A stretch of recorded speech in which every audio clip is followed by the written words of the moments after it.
The British hanged this African woman in 1898. Before she died, she spoke 4 words. 80 years later, an entire nation said she was right. Her name was Nehanda Nyakasikana, Zimbabwe, 1896. She wasn't a queen. She wasn't a warrior. She was a spirit medium, a grandmother in her 60s who spoke to the ancestors. The British had just invaded, calling her homeland Rhodesia. They seized the land, enslaved the people, destroyed the culture. The Shona needed someone to lead them. Nehanda said yes. In 1896, she declared the First Chimurenga, the War of Liberation.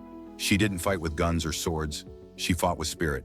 She told the warriors, "The ancestors are with you. You cannot fail." Thousands rose up. Villages burned. British soldiers fell. For months, the uprising raged. The British were terrified. They called her the most dangerous woman in Africa. The British sent soldiers, spies, informants. "Find the spirit medium," they ordered.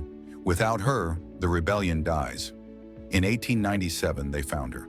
She was hiding in a cave, still directing the resistance. They dragged her out in chains, brought her to trial in Salisbury, charged her with murder, with inciting rebellion. Nehanda stood before the British court. They expected her to beg, to plead for mercy. Instead, she stared at the judge. "You have no authority over me," she said. "I do not recognize this court. I do not recognize your law." The prosecutor presented evidence, witness testimony, confessions. Nehanda said nothing. She refused to defend herself, because to defend herself would be to accept their authority, and she never would. The judge sentenced her to death by hanging. She was in her 60s.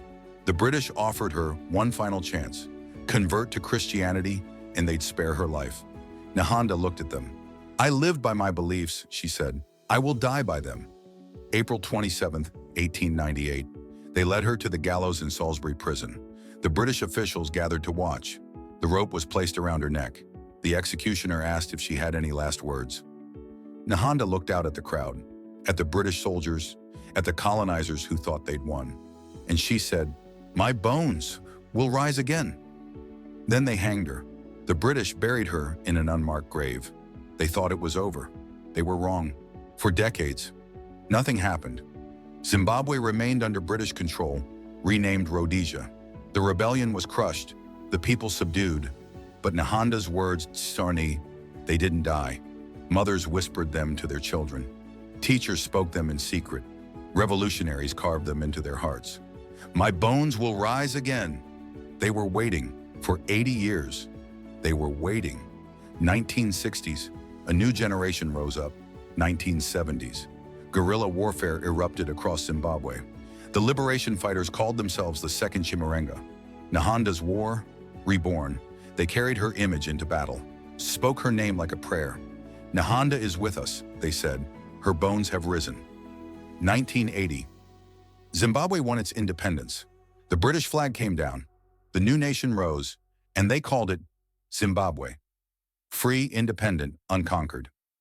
Nehanda's prophecy had come true. Her bones had risen, not literally, but in the spirit of a nation that refused to die. Today, her face is everywhere in Zimbabwe. Statues, currency, schools. The woman they hanged became immortal. 4 words, 80 years, 1 revolution. Subscribe to Afro Lens for the history they won't teach you.